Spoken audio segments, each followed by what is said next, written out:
Friday, folks, made it to the end of the week. A busy one for us, though, with blizzard conditions, impossible travel in places. Now we're seeing one of those bands of kind of blowing snow moving across our Dakota Magic Casino Skycam here in the Hankinson area. The camera really shaking. The flags are being whipped around by that strong northerly wind, and you can see it's tough to even see the interstate there at this hour, thanks to that blowing snow. So satellite radar imagery does show most of the cloud cover is off toward the south now from this Clipper system. Now the stuff we're seeing on satellite imagery is blowing snow at this hour. There's the Clipper. You can see moving over Lake Superior there at this hour, the center of that rotating counterclockwise, and you can just see the snowfall extending right along that cold front, all the way from the center of the low pressure system here all the way down in portions of northern Iowa with some rain. South Dakota seeing some rain and snow right along I-90. And yes, now we're seeing the cold air from this wraparound northerly wind from this low pressure system. And look at this, look at these winds gusting in Fargo just at the top of the hour to 49 miles per hour, I should say, and then 47 mile per hour gusts there in Jamestown. So we see those reds, those wind gusts up over 45 miles per hour. So flat out gusty, windy, and those blizzard conditions really still being felt here across the region. Look at the temperatures, though. We're falling to those single digits, even sub-zero in some spots in northern Minnesota. Still teens and 20s off toward the south, so cold air hasn't quite gotten all the way south yet, but it will be marching its way southward. So take a look at this. This is 5 p.m., so in the next 30 minutes or so, as we advance this here in toward the 8 o'clock, 9 o'clock hour, we'll start to see those wind arrows become fewer and farther between, which means that the wind will be lessening up around 8 o'clock, 9 o'clock here tonight. That is the good news, but the cold air will still be filtering in.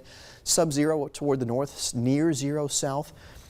And as we continue through the overnight, I do expect mainly clear skies to be with us for a good chunk of the overnight. But you can see those teens below up toward the north, single digit south. But the south wind will start to pick up as we head towards 7:30 a.m.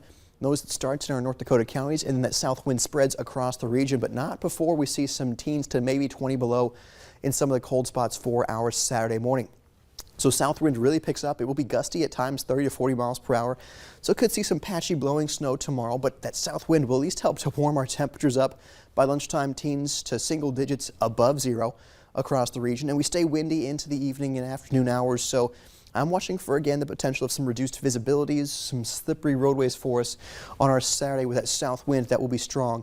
But look at the temperatures. We continue to rise in the temperature department, teens and 20s, even some 30s into the 20s and 30s. So even by 10 o'clock tomorrow night, temperatures will still be rising thanks to that strong south wind.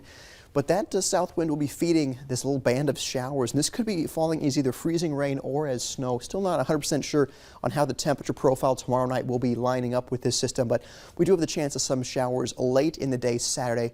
Look at temperatures, 20s, 30s, even near 40 for some folks out toward the west by late Saturday night. Now here's how things look in Fargo. Of course, starting off in the teens below zero. The south wind, not too bad in the morning, but it really does pick up toward lunchtime.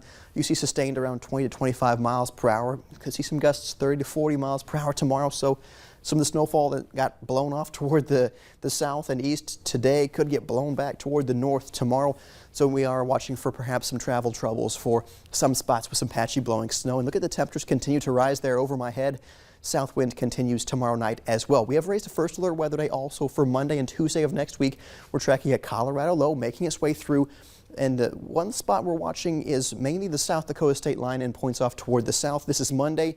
This is Tuesday. Watching for some bands of heavier snowfall. So some regional impacts are expected with this, and the track's still not completely certain. So we're watching that very carefully for you, but we know there will be some travel impacts across the region with that. So want to give you a first alert on what to expect there early next week. Look at Sunday. We start off around 28, but we fall to 5.